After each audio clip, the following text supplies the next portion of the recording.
Tengah supaya tidak kalau misalnya Timur Tengah itu nanti bersatu kemudian Iya. membela Iran kan berbahaya juga. Mm.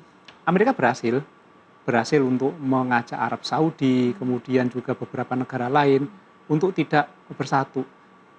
Tadi disampaikan tadi negara-negara mediator, Iya. misalnya tadi Oki bermain misalnya. Mhm. Oki bermain kemudian membela ini supaya nanti tidak terjadi perang. Ini cukup berbahaya bagi Amerika. Makanya Amerika tidak ingin menciptakan dia menjadi musuh bersama di Timur Tengah dengan cara menggalang Arab Saudi, nanti menggalang negara-negara lain. Itu terus dilakukan, terus dilakukan. Nah, tapi Iran tuh udah biasa dikepung, Yeah. udah biasa diembargo. Dia akan seperti itu, tetap akan Justru bertahan gitu. berkonflik dengan Ini Houthi. kan dampaknya Ya. Jadi sekarang cara masuknya Arab Saudi dalam perang ini bukan karena membalas serangan Iran yang datang juga ke Arab Saudi. Dia tidak membalas, tapi dia justru membuka front melalui luka lama dia dengan Houthi.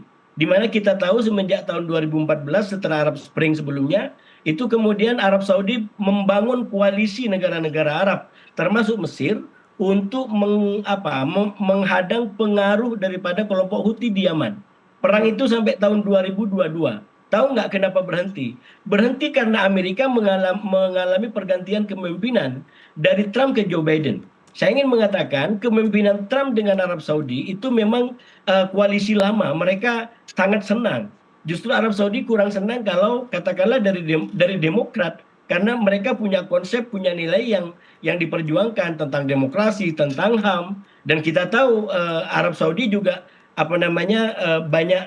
banyak sorotan terkait dengan isu-isu itu. Karena itu kalau kita baca saat itu ketika Trump kalah dalam pilpres sebelumnya dengan melawan Obama, kalau tidak salah Joe Biden, maka kemudian ada perubahan yang awalnya mendukung Arab Saudi, lalu kemudian Arab Saudi mencoba untuk menghentikan. Nah, saya lagi-lagi memahami ini adalah sebagai upaya untuk menyerang basis kekuatan Iran.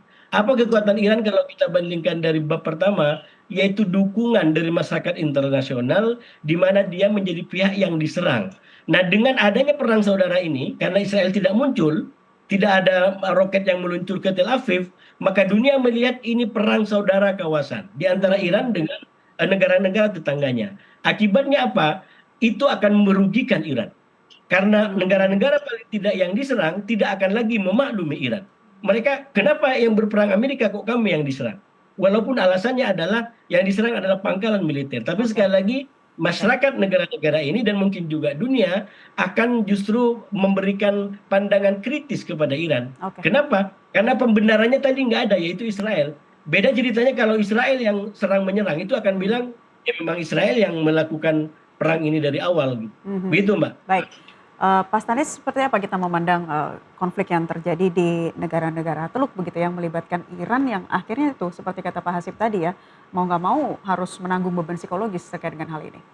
Ya, ini beban berat bagi Iran. Sekarang akhirnya negara Timur Tengah kan nggak kompak juga saat ini. Ya pasti Amerika melakukan upaya-upaya untuk memecah Timur Tengah supaya tidak kalau misalnya Timur Tengah itu nanti bersatu kemudian membela Iran kan berbahaya juga. Amerika berhasil untuk mengajak Arab Saudi, kemudian juga beberapa negara lain untuk tidak bersatu. Tadi disampaikan tadi negara-negara mediator, misalnya tadi Oki bermain misalnya. Oki bermain kemudian membela ini supaya nanti tidak terjadi perang. Ini cukup berbahaya bagi Amerika.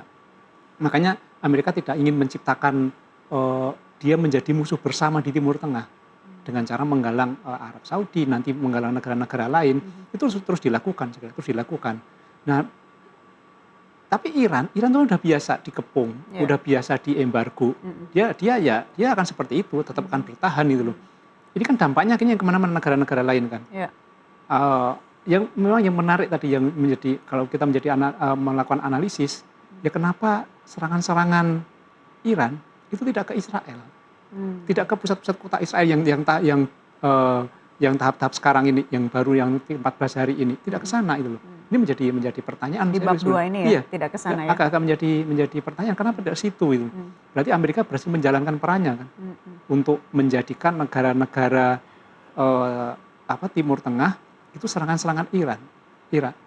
Jadi nanti banyak perang saudara. Ya, Ini oke. berbahaya. Jadi saya melihat berbahayanya tahap kedua ini adalah perang saudara bisa terjadi, kemudian kelangkaan energi, dan dampaknya Hmm, itu tidak hanya di Timur Tengah gitu loh. Lebih berat nih. mhm. Sementara stok kan sudah menipis. Iya. Musim dingin, ya ini Mhm, berbahaya gitu loh. mhm. Oke, Pak Stanis tadi kita menyimak bersama ya, kalau Pak Hasib mengatakan untuk jadi mediator itu Ya, ya, idealnya ada 4 negara. ya, Tadi sempat disebutkan ada Qatar, Turki, Pakistan, ya. kemudian Rusia Rusia, dan China nih yang Cina, gebrakannya ya, juga masih terus ditunggu ya, dunia ya, sampai saat ini. Mengapa kayak mereka belum ya. terlihat begitu aktif dalam membantu untuk memediasi? Saya kira Cina menjadi negara penting, saya kira.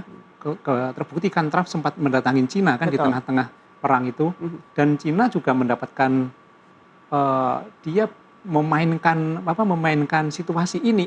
mmm, Informasi yang saya dapat, Cina membeli minyak dalam jumlah besar dari Iran kan, membeli dalam jumlah besar. mmm, Dia malah mempunyai stok energi yang cukup baik. Jadi Cina juga memanfaatkan kesempatan ini. ya, Nah, sebenarnya Cina, saya yakin tidak ingin perang ini terjadi. Tidak ingin perang ini terjadi karena dampaknya juga kemana-mana. mmm, Seandainya Rusia, Cina, Turki, Qatar ini mau bersatu, mmm, kemudian ditambah-tambah negara mungkin Indonesia atau mhm, negara lain, saya kira akan cukup mereda. Minimal permusuhan silakanlah bermusuhan, tetapi minimal perang tidak terjadi. ya, Perang mhm, bisa dihentikan sehingga energi dunia ini bisa mengalir lagi. mmm, Jadi saya sepakat kalau misalnya Turki dilibatkan, Rusia dilibatkan, Cina dilibatkan. mmm, Cuman siapa yang akan menginisiasi ini? Inisiatornya kan belum ada. mmm, Dan siapa yang mampu mengajak Rusia, mengajak mhm, Cina, ini kan diperlukan negara yang kuat. mmm, Kecuali kalau misalnya Cina dan Rusia sudah bertemu, kemudian mereka berdua mengajak negara-negara lain, saya kira bisa. mmm, Tapi siapa negara kuat? Apakah PBB entitas yang mau mengajak mereka?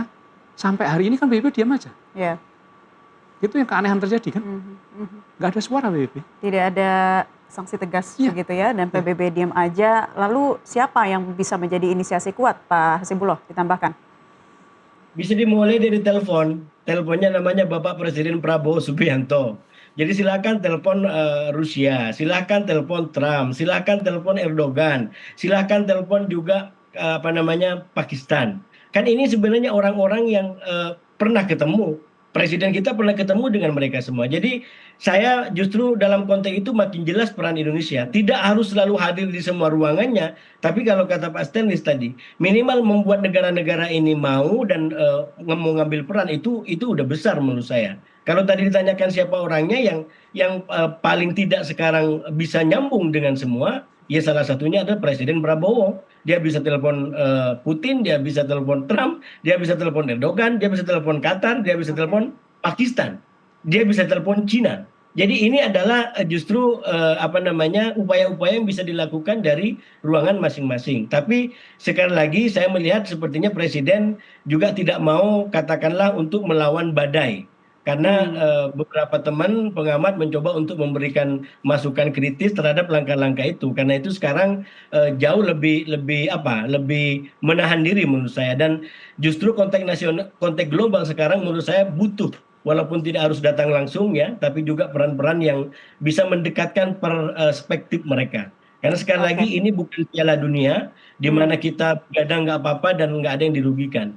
Ini walaupun kita tidur pun besok kita dirugikan karena harga-harga menjadi naik, minyak menjadi kurang, energi menjadi terganggu akibat perang yang bagi saya kalau ini sudah berkaitan dengan Hormuz, kritik saya sama kepada Iran, sama kepada Amerika. Ini adalah apa namanya ya perang yang tidak memerhatikan aturan yang berlaku. Karena sekali lagi eh, tadi seandainya Iran hanya ingin menggunakan Hormuz di batas teritorinya dan diberlakukan kepada mereka yang menyerangnya, katakan Amerika dengan Israel, itu kita pahami. Dan itu disampaikan oleh Iran dari awal.